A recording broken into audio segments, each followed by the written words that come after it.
Welcome back to University Geographic. This season we've been exploring various biomes and species of college students, with emphasis on the Rocky Mountain area.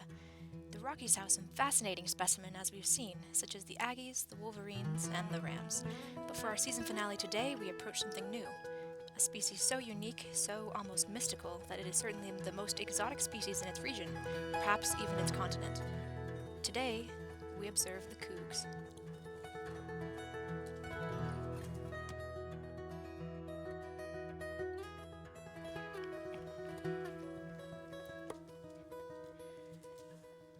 The Cougs' natural habitat is in the Utah County area of the United States, specifically in the small region indicated, called Provo.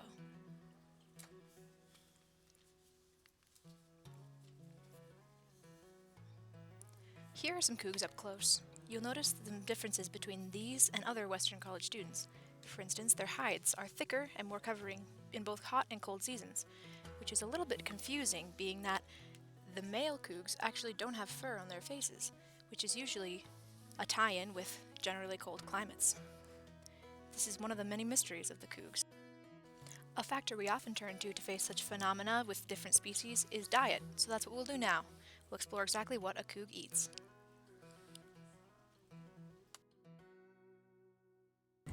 Alright, how is your diet? How has it been? It's been okay. I could always do better. Cereal? Yeah. Sounds about right. Ramen, college student diet, I guess. Okay. That's ramen. We often refer to this as the common college diet, cereal and ramen and the likes. But as with any environmental trend, there will always be outliers. I try to eat healthy. I try to abstain from junk food and only keep it to once in a while. Pretty good. Pretty good? Okay. Yeah, I'm in nutrition classes though, so Awesome. either you eat really bad and feel super guilty, or you make yourself eat well so that class you isn't don't feel a guilty, guilty, yeah. excruciating experience. Yeah. Work out and Sweet. study. This is all standard college stuff, but the Cougs remain unique. For instance, they consume copious amounts of chocolate milk. It's a somewhat unnecessary staple part of their diet.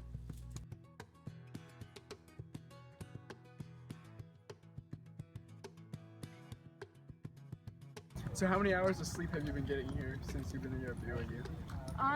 Now I'm Gotcha. getting about 7 a night. I do like 7 to 6 or 7, sometimes 8. I should definitely sleep more. So how many hours of sleep do you get a night, would you say?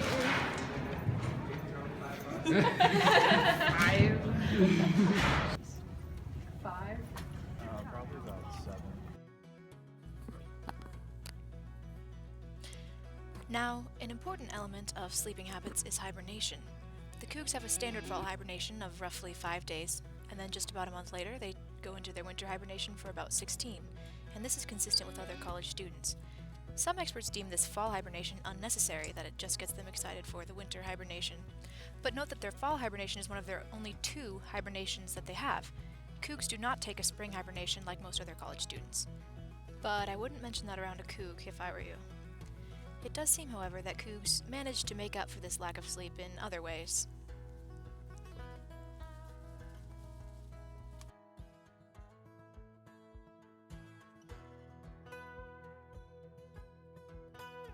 And now it's time for everyone's favorite element of college student life.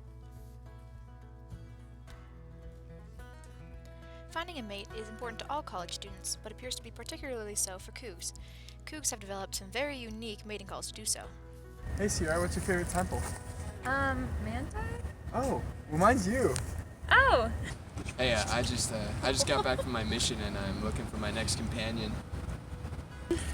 Hey, I think I've heard your name before. Oh, where? In my patriarchal blessing. Hey, wanna hold the priesthood? These wild mating call displays are very fun to study, but what matters is who really mates. And this is where the Cougs get particularly unique. Okay, so how has your dating life been here at BYU? Well, it's existed. It seems to be either feast or famine. And feast or famine it is. There appear to be 2 main groups of Cougs, those who perhaps want to find a mate, but cannot. What's a dating life? It doesn't often? No. Okay, It doesn't exist. Just wondering. It's been okay. I could always be better too though. Be quiet at the moment. Not too crazy. And the second group is those who have already found a mate. This is a very high proportion of the Cougs. I'm married. I am also married. Mm-hmm. Do you have a boyfriend? Fiance. Oh, fiance. Okay. Wonderful. I got engaged before like my freshman year. I'm married. Interestingly enough, it is actually Coug mating season right now. At this time of year, Cougs begin to look very hard for mates, for many reasons. The first is what experts call finals week. It is a time when survival becomes very difficult for the Cougs, and thus stress and fear drive hormones very much out of whack. The second factor is that hibernation is coming and the semester is finishing, and the Cougs see it as an opportunity to wrap things up, including in the mating scene. These things, tied with the crippling fear of dying alone that is exacerbated by sentimental holidays, drive male and female Cougs alike to search for mates, and thus Cougs flock to romantic spots like this to seal the mating deal. It's all so very Disney.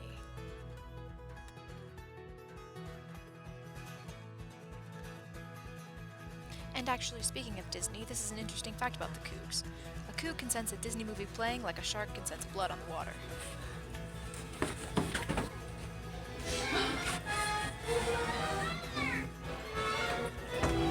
Oh shoot. Oh shoot. Baby, no.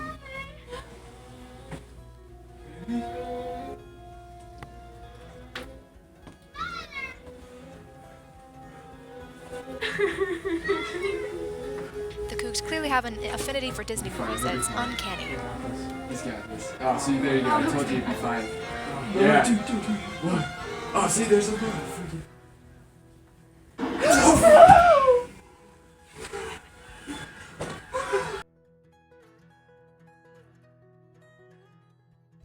Well, that about wraps things up.